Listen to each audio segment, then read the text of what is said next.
Good evening, everyone. Let's start with today's session. We are coming to the next concept, the role of food in human life. What exactly is food and what role does food play in our life? तो food की परिभाषा जो दी गई है, food has been defined as food is the building material of the body.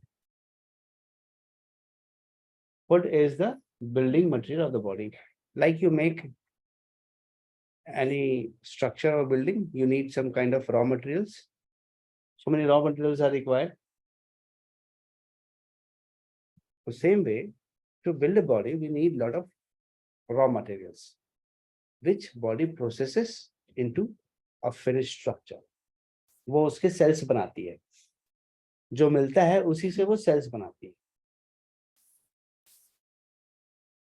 The importance of the food and the liking toward food, I think it has been since 5,000 years when humans have invented so many new things in the food style. एक simple food से लेकर के आज के इतने सारे innovations तक, जो आप बता रहे थे कि मास्टर शेफ में कितने तरह के कॉम्बिनेशंस वो लोग कर रहे हैं, कॉम्बिनेशन दिया में तो फूड पे एक्सपेरिमेंट्स तो बहुत समय से हुए, पर मैं आपको ले जाऊंगा ऐसे समय पर जहां फूड था ही नहीं, जहां पर humans were the hunters, they were the cave dwellers, जहां वो केव में रहते थे और हंटिंग करते थे. तो उस समय तो खाना था ही नहीं, कॉफी भी नहीं थी. तो they used to whole night they used to stay in the cave, क्योंकि रात में जंगल में जानवर निकलते थे और दिन में भी घूमते थे. बट नाइट में अगर सो रहे हैं, the human tend to sleep and the जानवर भी सोते ही हैं. They also tend to sleep because without sleep they cannot perform, मतलब उनकी भी बॉडी लेथार्जिक हो जाएगी. तो रात में वो लोग केव में अपने आप को बंद करके सोते थे. क्या खाते थे? They used to hunt.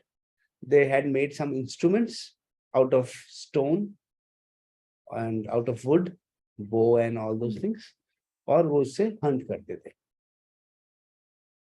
तो हंट करते थे, लाते थे. They invented fire and once the fire had come, तो वो पहले कच्ची चीजें खाते थे, फिर धीरे धीरे कच्ची चीजें जो कि ऊपर पेड़ों पे फल वल लगते थे वो खाते थे. बट उससे उनका पेट नहीं भरता होगा, तो हो सकता है इसलिए वो हंट करते हो. अब फल तो नेचर ने पहले से रखे हुए. कुरान में लिखा हुआ है, कुरान शरीफ में लिखा हुआ है कि फूड का डिवीजन ईश्वर ने बहुत खूबसूरती से बहुत पहले से कर दिया है. बोले जिन हर्बीवरस जानवरों का मुंह नीचे की तरफ होता है, उनको सारे ग्रास आइटम्स दिए खाने के लिए. जिन जानवरों का मुंह सामने की तरफ होता है, दे आर कार्निवरस, तो दे ईट, उनको सामने नजर दिए ताकि वो हंट करके खा सके. और ये ह्यूमन बींग्स ना, इसके साथ प्रॉब्लम है. ये अपनी गर्दन ऐसे भी कर देता है और ऐसा भी कर देता है, और बता रहा, जो चीज पेड़ों पे लगती है, फलों पे लगती है, वो मनुष्य की लगती है. कि आप ऊपर देख सकते हो, पहले बंदर थे तो दे कैन ईट द, देखो कुछ जानवर तो ऊपर चढ़ ही नहीं सकते. तो उसके हिसाब से उन्होंने कुरान में लिखा कि इस हिसाब से फूड का डिवीजन किया गया था. बट ये मनुष्य के लिए डिवीजन था ही नहीं. मनुष्य नीचे भी कभी खाता है, सामने का भी खाता है, ऊपर का भी खा लेता है. भगवान बोले थे सबके लिए एक एडिक्वेट फूड मैंने बना रखा है. बट फिर इसका पालन नहीं हुआ. वो हंट करने लगे तो वो खाते नॉनवेज. तो हमारी इंटेस्टाइन बेसिकली नॉनवेज पचाने के लिए बनी ही नहीं है, क्योंकि हमारी, देखो, कार्निवोरस की जो इंटेस्टाइन है वो अलग रहेगी, हर्बीवोरस की इंटेस्टाइन जो है वो अलग रहेगी. Human intestine is not fit to digest any kind of nonveg food. But क्योंकि ह्यूमन बॉडी बहुत पावरफुल है, it can manage anything what you do. भगवान ने उसको बनाया ही ऐसा है कि आपकी हर परिस्थिति को वो मैनेज कर सकता है. तो वो खाते और एक डेढ़ दिन आराम करते, क्योंकि खाने के बाद बॉडी पूरी एनर्जी उसको डाइजेस्ट करने में लगाता है। आपको क्या लगता है कि नॉन वेज फूड को तुरंत डाइजेस्ट कर पाएंगे? ऐसा होता तो शेर आधे घंटे बाद फिर घूम रहा होता।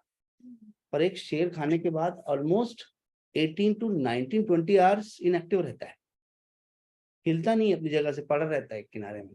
जू में जाओ ऐसे शेरों को देखोगे तो उसको कोई फर्क नहीं पड़ता, और जब भूख लगती है तब वो एक्टिव हो जाता है। मतलब एक चीज समझाना चाह रहा हूँ आपको, जैसे ही आपका पेट खाली होगा आपका कॉर्टिजोल नामक हार्मोन एक्टिव हो जाएगा कि आपको एक्टिव करे कि आप भोजन को प्राप्त करने का प्रयास करो। पहले को तो कोई घर में ऐसे पत्नी थी नहीं ना कि खाना बना के रेडी रखेगी, तो पहले क्या होता था, यू डू एक्टिविटी। क्या एक्टिविटी? पेड़ों से फल तोड़ो या हंट करो। तो इसलिए ये लोग सुबह जानवरों के पीछे दौड़ते थे, और इनकी जानवरों की स्पीड कम नहीं होती, खरगोश की स्पीड कम नहीं होती, हिरण की स्पीड कम नहीं होती, ये उनके पीछे भागते थे। और इनके पास कॉफी भी नहीं थी, क्योंकि आजकल का युवा सोचता है कि कॉफी पी करके ट्रेडमिल पे भागने से बड़ा मजा आता है। वाह। अब मैं पूछूं आपसे कि कौन ज्यादा तेज दौड़ता हुआ, जिसको खाना पकड़ना है या जिसको ट्रेडमिल में दौड़ना है? जो ज्यादा खाने के कारण से दौड़ रहा है। बात का भी इवेंट होता था तो उसको ये समझ नहीं मिला था कि इवेंट से पहले ब्लैक कॉफी पीना। सर मैं खुद जब योगा जाती थी तो मतलब मैं मतलब 2-3 साल मैंने भी योगा किया, मगर वो योगा ऐसे फेट लॉस क्लास था वो।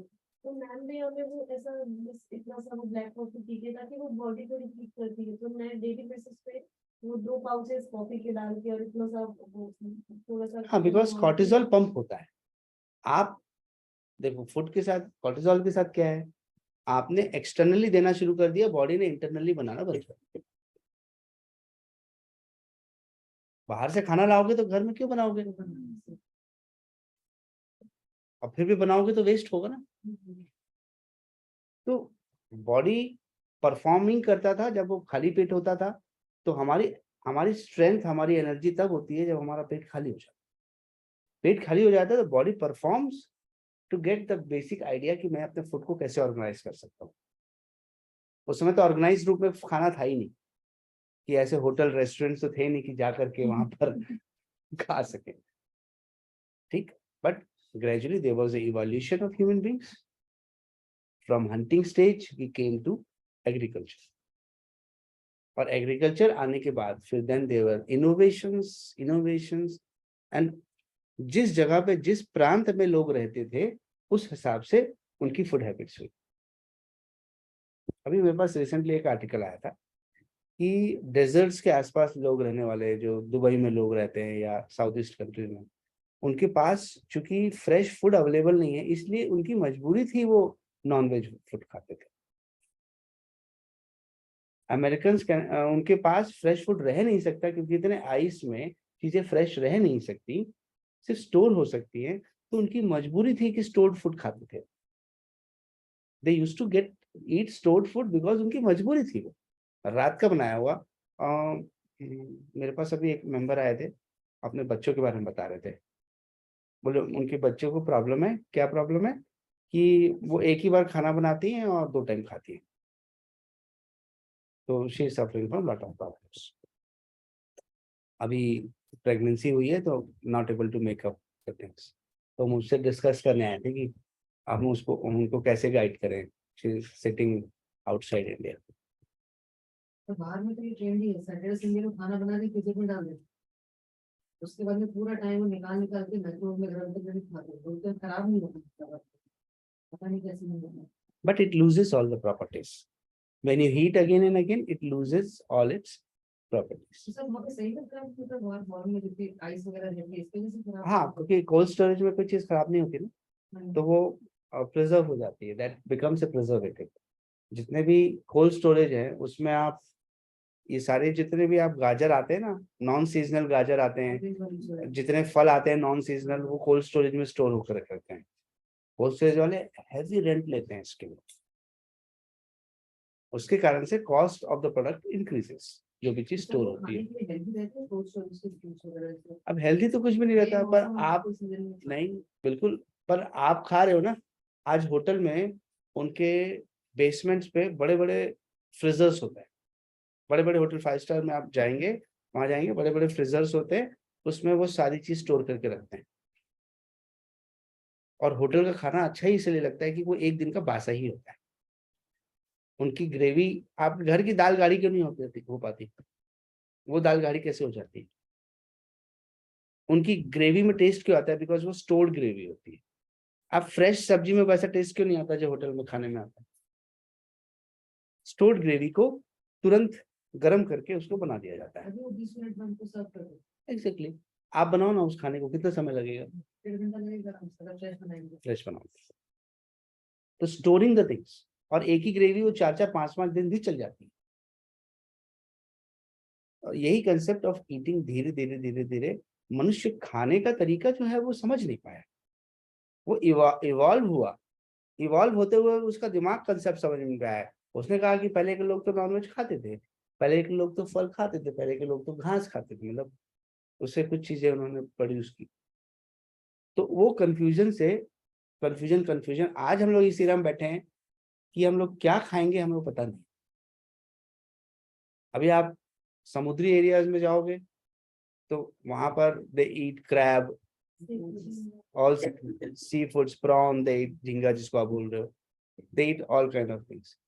But to contrary, if you go to countries like Thailand, Indonesia, Bali, तो वो तो सांप भी खा रहे हैं। They are eating anything, मतलब I can say dog also they are eating it. सब खा रहे हैं ना।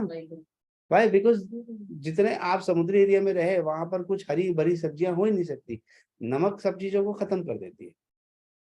पेड़ को मारना है तो कुछ करना नहीं पड़ता, पेड़ को मारना है तो उसके जड़ पे बहुत सारा नमक डाल दो, पेड़ मर जाएगा। नमक कितना पावरफुल है सोचो। तो वो उनकी मजबूरी थी वो सब खाना। पर आपके पास अगर फ्रेश फूड है फिर भी आप स्टोर्ड फूड या प्रोसेस्ड फूड खाते हो, तो ये मजबूरी नहीं है, अब आपका ये शौक है, अभी आपका एडिक्शन, आपको नशा हो गया है। मुझे परसों ही किसी ने बताया कि एक सज्जन थे, चाय में डोडा मिलाते थे, मारिजुआना। 2-3 बार अगर कोई उनके यहाँ चाय पी ले तो फिर वो परमानेंट वहां का ग्राहक बन जाता था, एडिक्टिव। सर ये तो मुझे लगता है बहुत सारे होटल्स में जहाँ पर बोलते हैं बहुत फेवरेट, बहुत वहाँ का बहुत फेमस है, वही खाना चाहिए, तो वो भी कुछ मिलाते हैं। मैरिजुआना, सर क्या मिलाते हैं? डोडा, डोडा एक तरह का नशा है। डोडा तो रोटी होती है ना, सुनते हैं डोडा। अच्छा वो डोडा। नहीं, वो तो बेसन और चावल की रोटी होती है।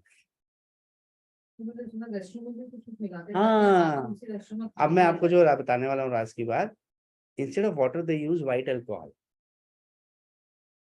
White alcohol, white alcohol, white alcohol, vodka, they use that restaurants में। तो वो खाने में डालते हैं। पानी, ग्रेवी में पानी की बजाय, तभी तो टेस्ट आता है, देन यू गेट एडिक्टेड। यार वहां की सब्जी अच्छी थी, हम जाएंगे वहीं खाने के लिए। ऐसी क्वांटिटी मिलाते हैं कि आपको पता नहीं चलता। This is true. तो कोई शरीफ नहीं है मतलब। देखो फूड इंडस्ट्री में, बिजनेस इंडस्ट्री में आदमी ईमानदारी से तो पैसा नहीं कमा सकता। ईमानदारी से रोजी रोटी चला सकता है, पर उसको अगर ज्यादा चाहिए ना तो उसको ये ट्रिक्स एंड बनाना पड़ेगा। और मिलावट फूड में सबसे ज्यादा होती है। तो एडिक्शंस क्रिएट किए जाते हैं फूड में, ताकि आप उनको बार बार खाओ। आपको नहीं लगता कि ये बच्चे चिप्स को देखकर, कुरकुरे को देख करके ऐसे धीरे धीरे धीरे, मम्मी दिला दो ना, मम्मी दिला दो ना, और कितना रोते हैं, कितना पटकते हैं, और फिर आप बोलते हैं ठीक। हाँ, फिर आप मोबाइल और ये चिप्स देना ही पड़ता है। रोता है तो बोले कौन इसका आतंक से है। ले भैया ले, और अपने आतंक को समाप्त कर। पर धीरे धीरे वो एडिक्टिव्स है, उसमें एडिक्टिव्स मिले रहते हैं, उसमें प्रिजर्वेटिव्स मिले रहते हैं। मैगी वगैरह में भी रहती है। एग्जैक्टली, मैगी में भी रहती है। जितना हाँ, तो मैगी खाते हैं। वो रात को खाना नहीं खाना चाहते, उनको आप मैगी खिलाना चाहते हैं, because they love to eat that. Addiction वाला फूड हो जाता है।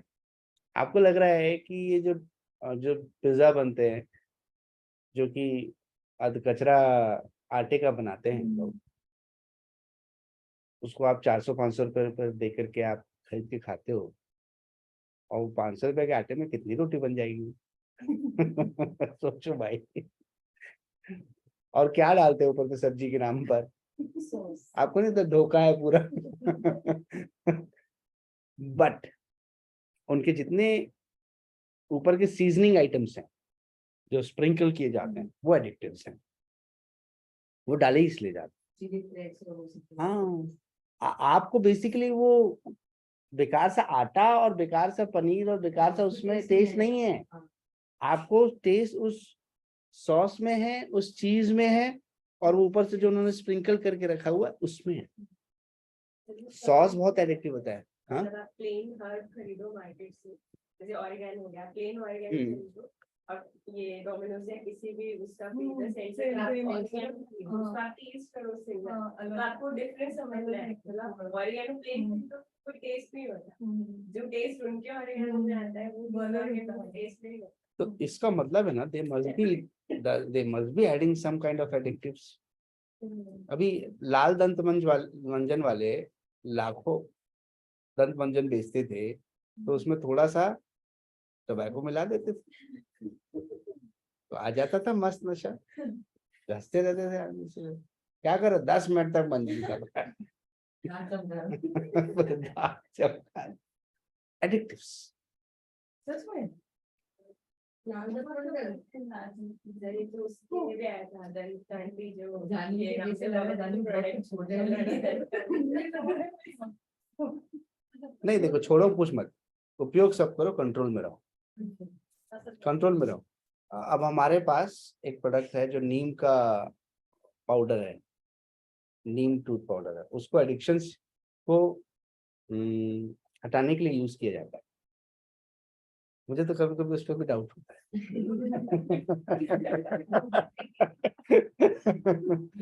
कि नीम के पाउडर में थोड़ा सा मिला तो नहीं थी। हाँ, एग्जैक्टली। तो मेरे फादर जो है वो और कोई यूज नहीं करते, उन्हीं के लिए मंगवाता हूँ मैं दंतायु। नीम का पाउडर है वो, उसमें जो भी लोग गुटखा खाते हैं या टोबैको का इंटेक बहुत हाई है, स्मोक करते हैं, तो हम उनको, वो टूथ पाउडर जैसा रहता है, सिंपल डब्बा ही है, नीम का टेस्ट आता है, उसको बोलते हैं मुंह में रखो।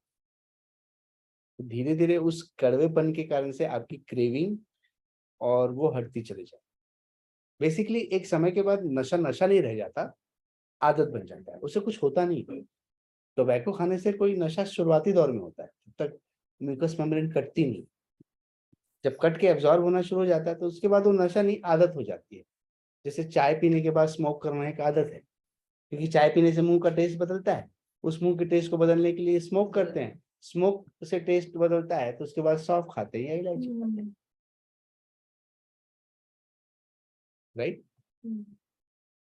If you don't understand this overview of the food, कि why the food has been so addictive, कि आपको उन चीजों को खाने की बार बार इच्छा होती है, तो ये चीज को हम एनालाइज नहीं करेंगे जब तक हम फूड एडिक्शंस से ओवरकम नहीं कर पाए। गन्ने का रस मैं बहुत पीता हूँ, पर मेरे को पता है कि इस मौसम में गन्ना आता ही नहीं है, और गन्ना तो फ्रेश रहेगा ना, सूख जाएगा, तो उसको उसमें से रस कैसे निकलेगा? निकल ही नहीं सकता। बट मैं गन्ने का रस बहुत पीता हूँ, क्योंकि मेरे को मालूम है वो रात भर ड्रम में सैकरीन पानी में डुबा के रख देते हैं उसको, तो वो पानी एब्जॉर्ब होने के कारण से वो मीठा हो जाता है, और जब सुबह गन्ने का रस निकालते हैं तो मिठास लगता है। एल्स बिना मौसम के गन्ना धूप में पड़े पड़े जड़ से कटने के बाद कोई चीज कितने दिन हरी रह सकती है? रह सकती है क्या? इसीलिए पीता हूँ। एनर्जी अच्छी लगती है, addiction.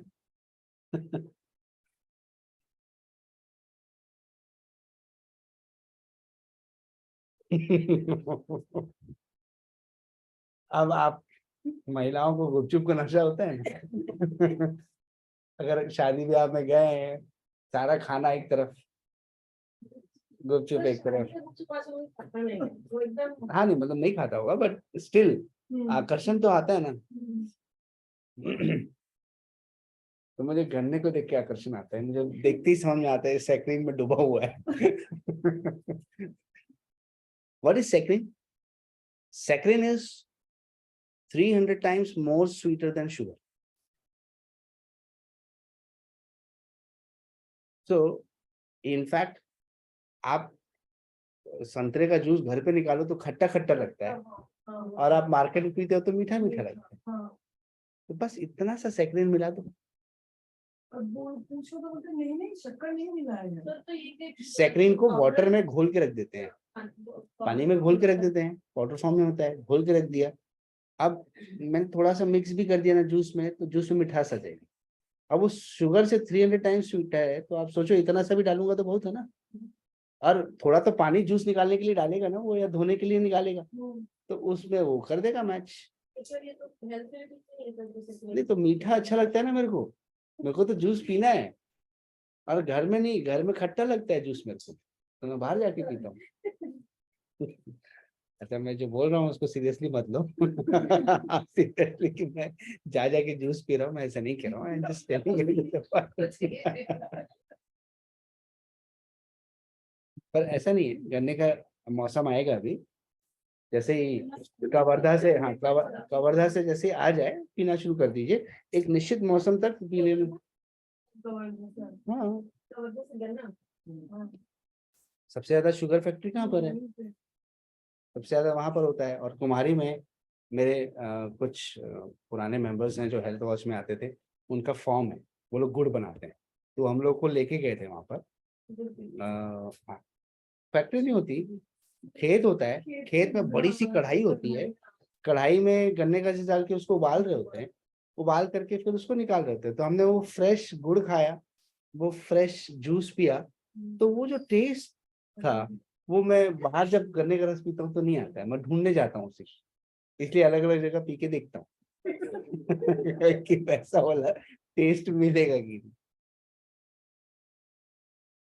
Right, I'm just trying to tell you the things what is happening in the market, how it is being, juice को कैसे मैच किया जा रहा है। आप लीची शेक पीते हो, अब लीची आप शेक पियोगे तो उतना मीठा कैसे होगा? तो कहीं ना कहीं वो स्टोर्ड प्रिजर्वेटिव्स को मिला के ही काम किया जाता है, राइट। तो फूड क्या करता है हमारी बॉडी में? एडिक्शन पैदा करता है, और जो चीज एडिक्शन पैदा करती है, मतलब उसका सीधा संबंध ब्रेन में निकलने वाले एक केमिकल से है जिसको हम लोग बोलते हैं डोपामिन। जो चीज जितनी टेस्टफुल होगी वो उतना ज्यादा डोपामिन रिलीज करेगी। Ice cream, chocolates, all this addictive जो मैंने अभी डिस्कस किया, प्रोसेस फूड्स। इसलिए ना मैं चाह करके भी अपने आप को उन्हें खाने से नहीं रोक पाऊंगा। अब मेरे बच्चे बोल रहे हैं पापा हम तो पिज्जा खा रहे हैं, एक पीस खा लो। ठीक है बेटा, ऑफर बुरा नहीं, खा लेते। तो वी ईट इट, बट खाए तो क्या हुआ, जीभ में आया टेस्ट, दिमाग में बैठ गया। तो हमारा दिमाग कैसे काम करता है? रिवॉर्ड सिस्टम पे काम करता है। जिन चीजों में उसको ज्यादा रिवॉर्ड मिलता है वो उन चीजों को याद कर लेता है। चॉकलेट में उसको ज्यादा रिवॉर्ड मिलता है, आइसक्रीम में उसको ज्यादा रिवॉर्ड मिलता है। तो जिन चीजों में ज्यादा रिवॉर्ड मिलता है वो उसको मेमोराइज कर लेता है। और जब भी उसको बुरा लगता है, या वो स्ट्रेस से गुजर रहा होता है, उसकी फीलिंग अच्छी नहीं आ रही होती है, डिस्ट्रेस में रहता है, तब वो आपके माइंड से मैसेज बटन दबाता है कि ये खाओ, अच्छा लगेगा। क्यों? आपकी मेमोरी ने उसको स्टोर करके रख लिया। तो फिर आप धीरे से आगे जाते हो, फ्रिज खोलते हो, एक चॉकलेट निकालते हो, ऐसे फाड़ते हो, सोचते तो कि तो सिर्फ 2 ही पीस खाऊंगा, फिर वो 2, फिर 1 और अरे ये 3 खाए के लिए छोड़ना। हाँ।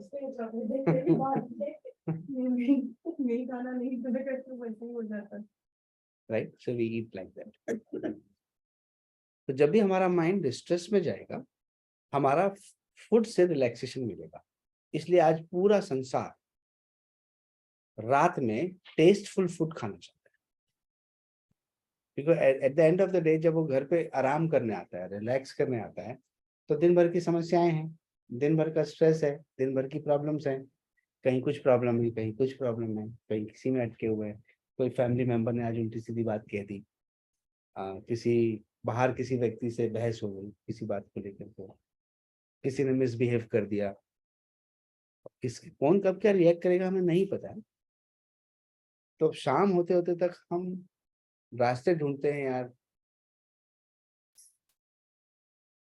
तो इस सम्राट वर्ग को एक समय तक रोक रखा था सभ्यता ने।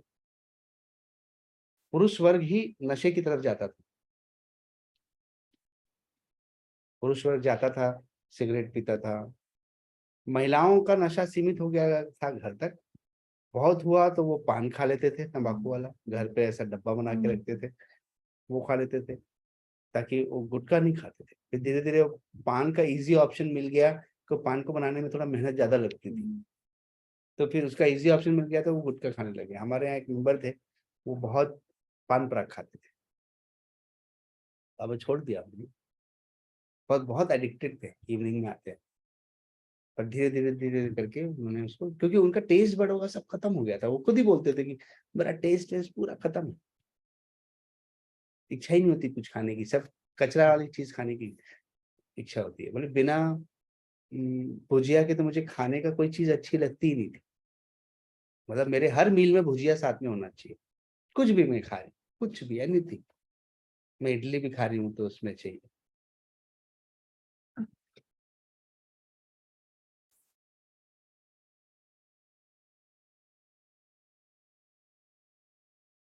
तो चूंकि प्लेजर मिलने वाली चीजों से पुरुष वर्ग तो पहले चला जाता था, शराब पी लेता था, नशा कर लेता था, महिलाएं नहीं कर पाती थी।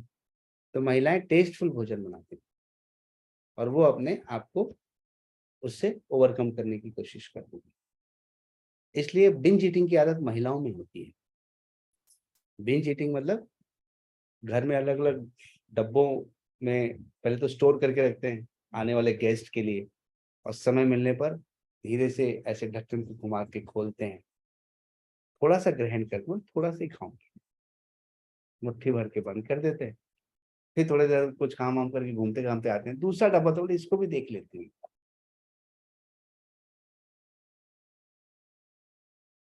तो क्यों हो गया प्लेजर ईटिंग? मन परेशान हुआ तो अब वो स्मोकिंग नहीं कर सकते ना, तो इससे भी वही किक, वही एडिक्शन, वही चीजें मिलती थी। मुझे जब तक आपको ये भूमिका नहीं समझाऊंगा कि लोगों की मानसिकता आज वो क्यों ऐसा खा रहे हैं, वो समझ में नहीं आएगा। और जब तक वो समझ में नहीं आएगा, मैं हेल्दी फूड समझाने से भी आप खाओगे ये जरूरी है ही नहीं। आपको पता है फिर भी खाओगे ये जरूरी नहीं है।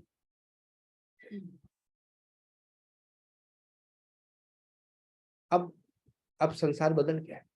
अब मैं पड़ोस में जो घर है वहां पर मैं देखता हूँ कुछ यंग गर्ल्स रहती हैं, तो शाम को स्मोक करते हुए घूमते रहती हैं। अच्छा है, वो फ्रीडम है, कहीं और से आए हैं, यहाँ कोई उनको जानता नहीं है, अड़ोसी पड़ोसी से उनको किसी से कोई मतलब है नहीं। पहले के अड़ोस पड़ोस से संबंध होते थे, अब तो अड़ोस पड़ोस वाला कोई ऐसा रोल ही नहीं है, तो बड़े घूम रहे हैं। आप रात में आ रहे हैं तो पार्टी जा रहे हैं तो पी के आ रहे हैं। बड़ी जितनी भी आप बड़े एफ्लुएंट लोगों की शादियों में या संगीत में जाएंगे, वहाँ बट नेचुरल अल्कोहल सर्व होगा, और फीमेल्स भी पीती हैं। फीमेल्स भी, यंग फीमेल्स जो है, क्योंकि उनको फैमिली वाले रोक नहीं पा रहे, उनकी गर्ल्स को, उनकी डॉटर्स को, क्योंकि माँ बाप डॉटर्स को रोक नहीं पा रहे, तो वो अपने फ्रेंड सर्कल में जा रही हैं। मैंने जितनी मैक्सिमम शादियां जो ऐसी अटेंड की, वहां पर देखा कॉम पी रहे हैं, सब कॉमनली पी रहे हैं। मतलब दुल्हन आकर के एक सिप पी करके फिर वापस बैठ रही है। तो क्या ये है शादी? क्या ह्यूमन बींग्स शादी में प्यूरिफाई होते हैं या इम्प्योरिटी से फिल होते हैं? आप देखिए, जब हम नववर्ष की परिभाषा करते हैं, मैंने अपने नववर्ष में ये बात कही भी थी कि हिंदू नववर्ष की शुरुआत नवरात्रि से होती है। 12 हमारे जो महीने हैं, शरीर का शुद्धिकरण से होता है, और वेस्टर्न न्यू ईयर की शुरुआत खा पी के, शराब पी के होती है। तो ये बताइए, नई शुरुआत, आप जीवन में कोई भी नई चीज की शुरुआत कचरा इकट्ठा करके करेंगे या सफाई करके करेंगे?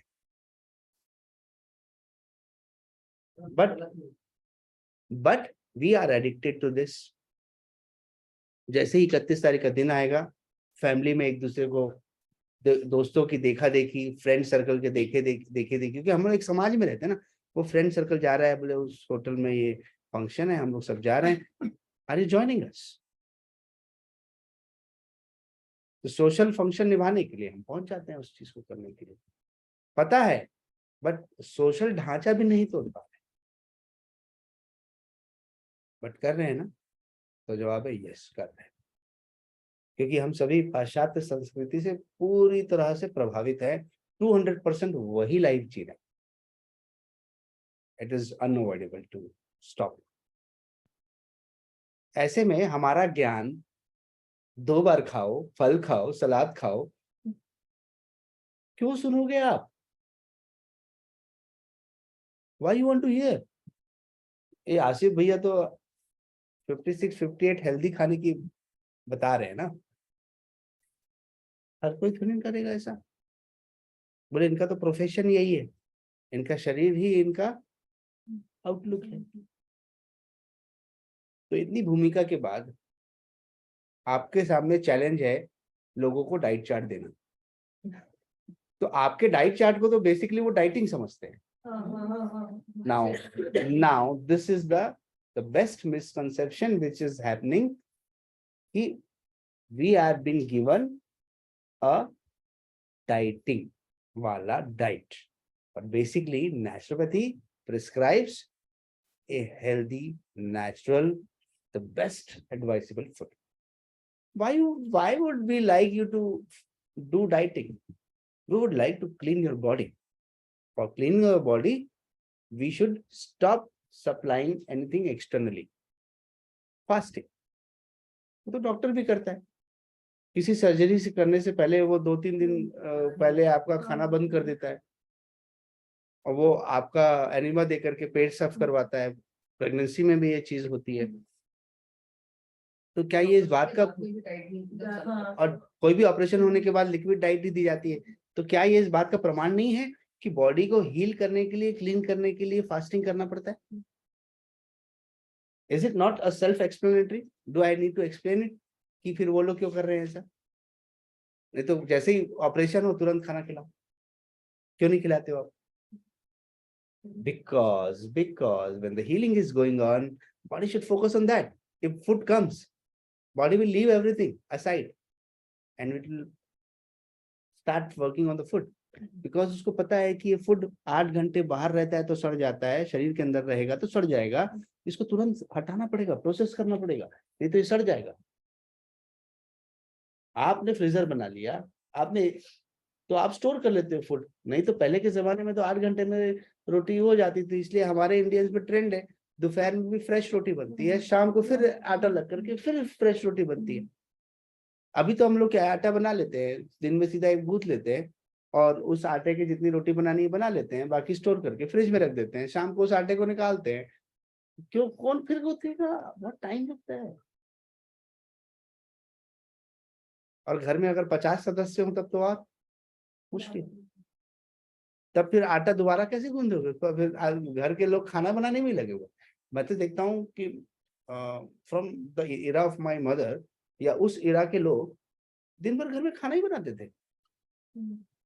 आए दिन कोई आया तो फादर की फरमाइश, बेटा ये बना के लाओ, मम्मी को बोलो ये बनाएगी।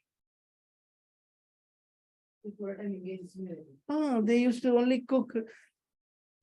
बट एक अच्छी बात थी कि चूंकि मशीनरीज नहीं थी तो उससे उनकी एक्सरसाइज हो जाती थी, जो हम लोग योगा में एक्सरसाइज करवाते हैं, मक्खन निकालना, चक्की चालना, तो ये सारी जो एक्सरसाइजेज योगा में थी, that was a part of what we had observed females doing it. हाँ, तो इतना खाना आपको, दिन भर आप खाना ही बना रहे हो और खा भी रहे हो, तो फिर आपको थकान तो होगी। सर ये मेडल वगैरह देख रहे थे जयपुर वगैरह में, किचन भी खड़े रहते वैसे इंट्रोड्यूस कर रहे हैं कि लेडीज का चीज बर्तन बर्तन जी, ओल्ड जिम, पापड़ बनाना, वो लोग बिजी कैसे रहते? कभी स्वेटर बनाते थे, कभी पापड़ बनाते थे। गर्मी में पापड़ बनाते थे और ठंड में स्वेटर बनाते थे, बिजी रहते थे। If this is the scenario, my biggest question to you all is, how will you motivate people to eat healthy? Because the biggest challenge as a naturopath, all the naturopaths in the world must be facing is कि मैं इलाज तो अच्छे से अच्छा कर दूंगा, पर मैं जो लिख के दूंगा ना खाने के लिए, वो कितना फॉलो करेगा? How sincere he or she will be to follow the diet. If they are not following the diet, will that result be that great? Operation के बाद अगर व्यक्ति खाना खाना शुरू कर दे तो क्या उसकी हीलिंग हो पाएगी? ट्रीटमेंट के दौरान वो खाना खाए तो, जैसे डॉक्टर ऑपरेशन कर रहा है, वो साथ साथ बैठ के खाना भी खा रहा है, बोले साहब बहुत भूख लग रही है, एक रोटी खा लूं क्या? अरे तुम्हारा भी स्टमक काटा हुआ, रुको। नहीं सर भूख लग रही है सर, पेट। ऐसा करेगा क्या वो? तो जब नेचुरोपैथी इलाज चल रहा है तो वो कुछ तो प्रैक्टिकल प्रॉब्लम्स होती हैं। अब मेरे यहाँ मान लीजिए कोई 50 साल का सज्जन आया जिनके घर बहू आ चुकी है, और मैंने डाइट में लिख के दिया कि भाई सुबह दलिया खाना, घर गया, बहू बोली पापा जी इडली बनी है ना, खा लो ना। कुछ नहीं होता, दलिया इडली एक जैसी होती है, खा लो। तो थोड़ी बोलेगा ठीक है बेटा, मैं इडली को दलिया समझ के खा लूंगा। तो वहां भी प्रैक्टिकल इश्यूज हैं, फॉलो करने का इश्यू है। इफ सन इज देयर, आप इस साइड आ जाओ, अपनी चेयर वैसे कर लो, इट्स ऑल फाइन। ठीक है, कम डाउन। तो with all these scenarios, following a great diet is, सुनने में बड़ा अच्छा लगेगा जो मैं खाने के कंसेप्ट बताऊंगा, बट आप कितना फॉलो करवाओगे, कितना फॉलो करोगे, now this will be a challenge. I personally have experience of fasting for 40 days when I was small enough, 6, 7 में था तब मैं। And personally also I have experience of fasting purely on water only, purely on liquids, and I have experimented everything what a fasting can be. And every time we do fasting, it makes us better. It increases our energy.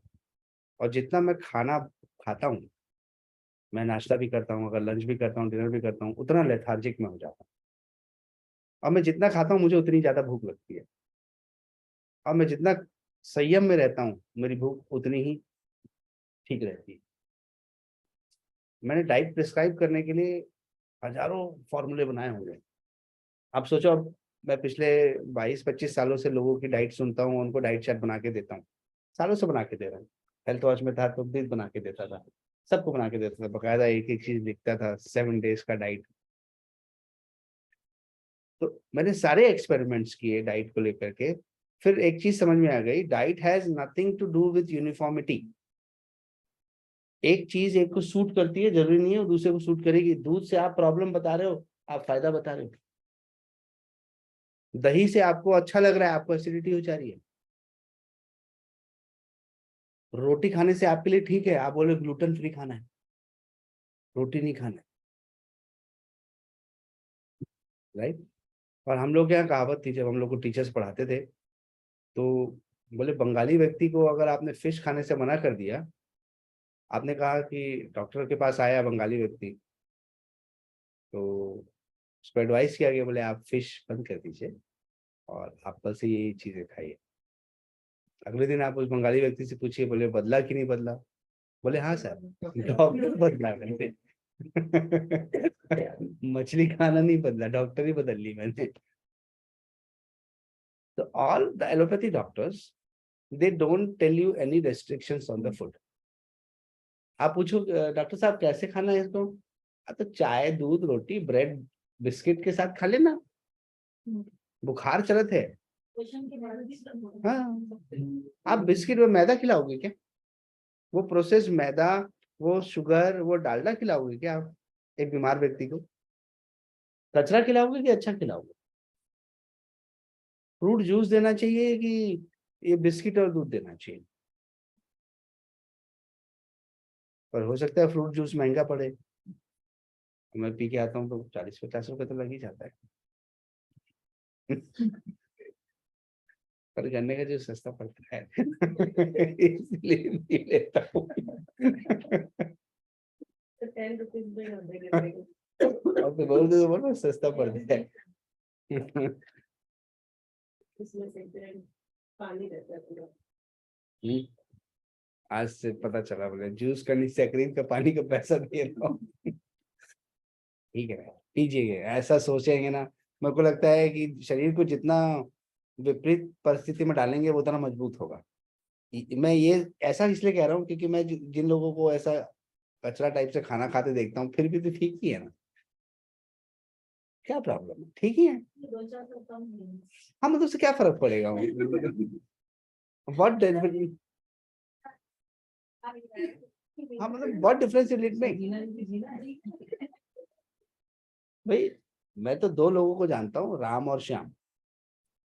Ram का कथन था कि उसकी life एकदम discipline life थी, और श्याम की जो लाइफ थी वो टोटली इनडिसिप्लिन थी। दोनों स्कूल में साथ में पढ़े। तो श्याम चूंकि ऐसे बैकग्राउंड को इन्वॉल्व करता था, बिजनेस फैमिली से था, तो खाने पीने का कोई समय नहीं, कुछ नहीं, कभी भी खा रहे हैं।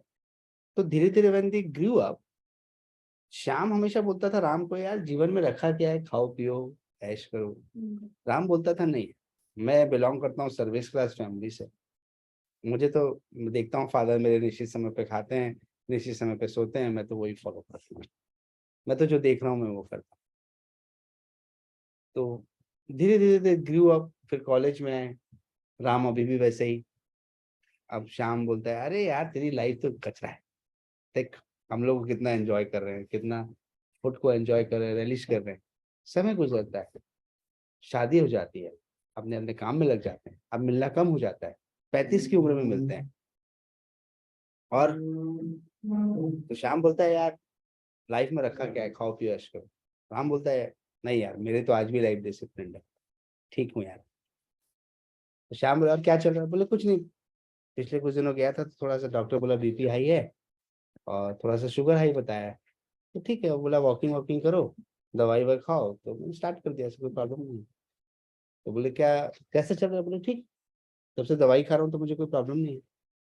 बोले मीठा मीठा, अरे खाता हूँ यार, क्या फर्क पड़ता है, क्या हो जाएगा ज्यादा, मरना है ना। बोले तो मेरे को पता ही है मैं मरने वाला हूँ। फिर वक्त गुजरता है, 45 में मिलते हैं, और क्या चल रहा है। शाम को देख के राम बोलते हैं, यार थोड़ा सा तू तकलीफ में दिख रहा है। बोले यार हॉस्पिटल से आ रहा हूँ। बोले क्यों, क्या हुआ। बोले डॉक्टर बोला है तेरी किडनी काम नहीं कर रही है। बोले कैसे, क्या हुआ, राम सरप्राइज्ड। अच्छा क्या हुआ, क्या हुआ। वो बोले नहीं यार, वो बीपी और शुगर इतना हाई रह रहे थे ना कि पता नहीं किडनी कैसे डैमेज हो गई, मेरे को समझ में नहीं आया। अब, अरे यार कुछ नहीं, डॉक्टर बोल रहे हैं कि किडनी खराब है, डायलिसिस वायलिसिस करना पड़ेगा, खाने पीने सब मना कर दिए हैं,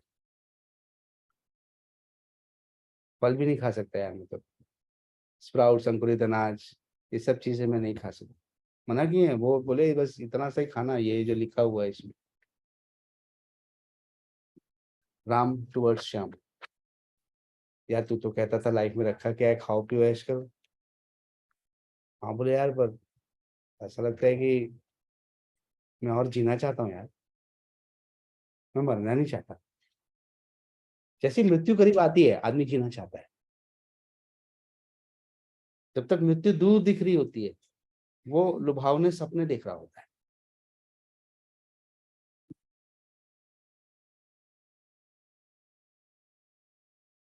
ठीक है यार, अब क्या हो सकता है, अब तो कुछ नहीं हो सकता।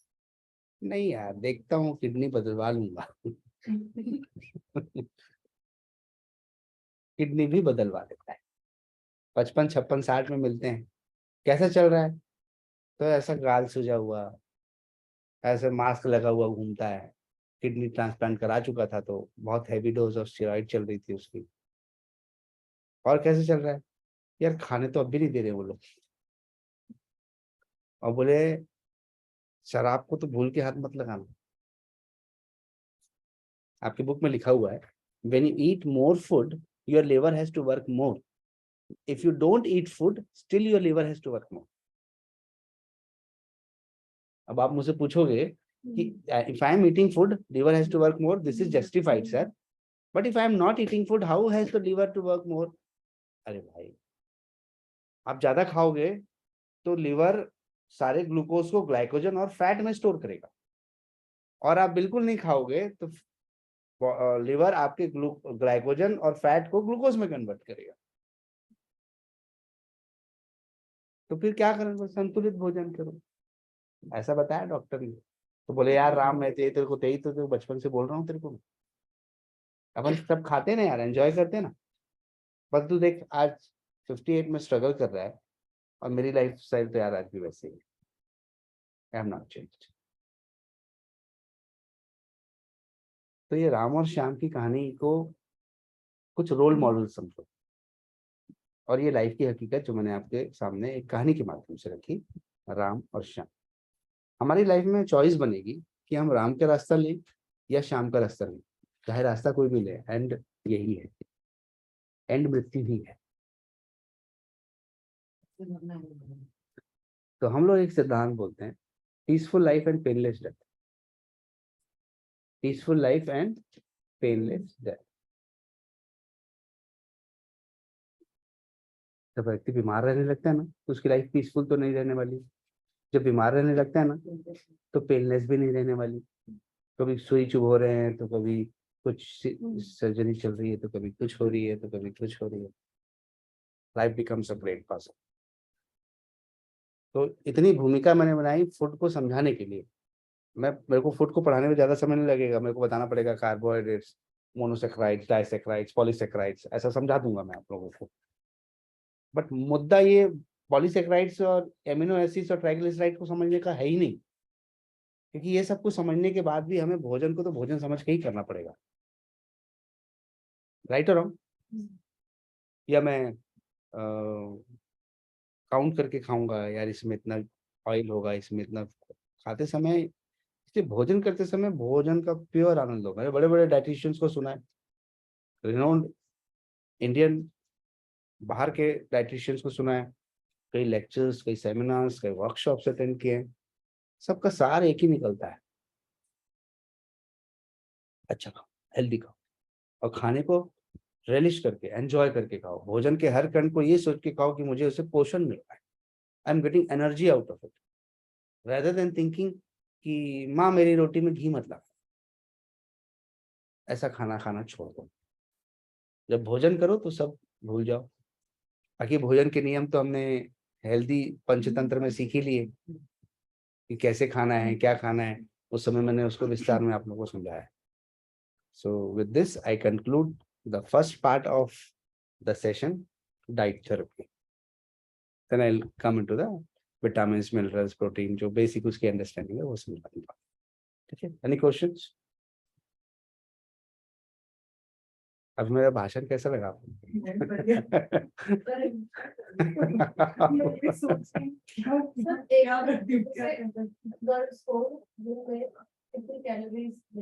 लेनी चाहिए? ठीक है जी। सर एक समोसे में कितनी कैलोरी होती है? कोई भी चीज जो फ्राइड या वो रहता है ना, तो उसकी कैलोरी कितने ऑयल में बनती है और किस तरह की ऑयल में बनती है इसके ऊपर है। तो छोटे से अगर एक मॉडरेट साइज का समोसा ले तो it should exceed 300 to 400 calories. एक छोटा सा 50-100 ग्राम की भुजिया में लिखा रहता है उसमें कितना फैट रहता है, तो आप भुजिया के पैकेट से एनालाइज करो कि उसके 100 ग्राम की वैल्यू में कितना फैट है, उसके हिसाब से आप समोसे की वैल्यू निकाल लो। अगर 50 ग्राम का समोसा है या 100 ग्राम का समोसा है, it's very easy to find it out. कितनी कैलोरी चाहिए, तो ये मैं आप लोगों को ये चार्ट शेयर करूंगा, इसमें आपको सब वो सब बना हुआ है, वो सब सिर्फ आपको परोसना है, मेरे को देख लेना है उसमें। इसमें सब लिखा है किस उम्र के लिए, किस एज ग्रुप के लिए, कैसी लाइफस्टाइल के लोगों के लिए कैसा खाना हमें देने की जरूरत है। Right, so I will be sharing this. ये मेरा सेमिनार का टॉपिक है बेसिकली। इस सेमिनार का जो टॉपिक है वो दिखा देता हूँ आपको। नॉर्मली मैं जो कॉलेजेस में सेमिनार्स करता हूँ, वर्कशॉप्स करता हूँ, उसमें ये प्रेजेंट करता हूँ। इसका शीर्षक है हेल्दी फूड हेल्दी मील। अच्छा खाओगे अच्छा रहेगा, जैसा खाए मन, जैसा खाया ना वैसा हो जाए। ठीक है, तो you can proceed towards your practicals. जिन्होंने मिट्टी पट्टी अनुभव नहीं की है वो मिट्टी पट्टी का अनुभव करें। मैं इंतजार कर रहा हूँ अनिमा कब होगा सर। आप डर रहे हो।